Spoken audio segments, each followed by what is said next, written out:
Shalom Bapak Ibu Saudara. Mari kita belajar pagi hari ini dari Matius pasal 5 ayat 5. Demikian firman Tuhan.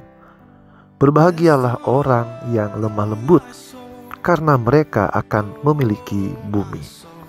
Nah saudara, apa yang terbayang dalam pikiran saudara ketika mendengar istilah orang yang lemah lembut? Apakah sosok yang lemah gemulai seperti penari dengan gerakan yang halus? Tentu bukan itu maksudnya ya.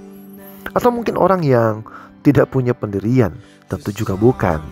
Nah saudara, makna sebenarnya dari lemah lembut dari bahasa aslinya Yunani yaitu praos, bahasa Inggrisnya meek. Itu menggambarkan seseorang yang mudah dibentuk, mau belajar dan diajar oleh Tuhan, rendah hati dan tunduk kepada kehendak Tuhan.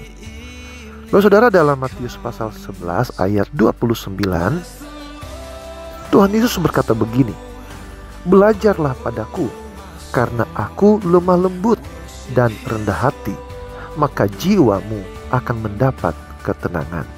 Yesus mengajak kita untuk meneladani sikapnya, sebuah kerendahan hati yang bersedia diajar dan taat. Sikap sebaliknya saudara adalah tegar tengkuk, keras kepala, menolak didikan, dan tidak mau menerima teguran. Contohnya seperti bangsa Israel di padang gurun. Mereka tidak percaya laporan Yosua dan Kaleb tentang kondisi tanah Kanaan. Mereka bersungut-sungut karena bosan dengan mana, dan mereka terus memberontak terhadap Tuhan. Akibatnya saudara, generasi itu tidak diizinkan memasuki Kanaan kecuali Yosua dan Kaleb. Dan saudara, ini menunjukkan betapa serius konsekuensi dari sikap tegar tengkuk. Jadi saudara, pertanyaannya tentu mengapa kita perlu lemah lembut? Yang pertama alasannya adalah untuk menghindari hukuman atau disiplin dari Tuhan seperti yang terjadi di Israel. Yang kedua, untuk kita menjadi pribadi yang mau dan bisa dibentuk Tuhan, sehingga kita kemudian mewarisi bumi yang baru seperti yang dicatat dalam Wahyu pasal 21 ayat 1, dan itu janji kekal bagi orang yang rendah hati.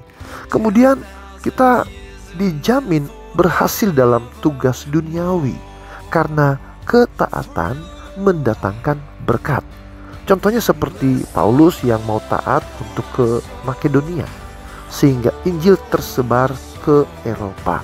Itu bisa kita lihat dalam Kisah Para Rasul pasal 16 ayat 9 sampai dengan 10. Lalu pertanyaannya adalah bagaimana sih supaya kita bisa memiliki hati yang lemah lembut? Yang pertama saudara, kita harus belajar tentunya dari Kristus, karena dia adalah teladan sempurna dalam kerendahan hati.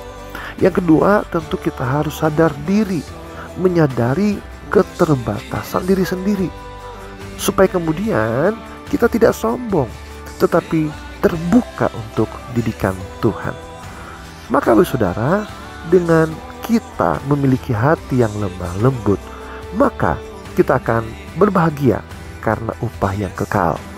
Yang kedua, maka kita akan diberkati dalam kehidupan sehari-hari.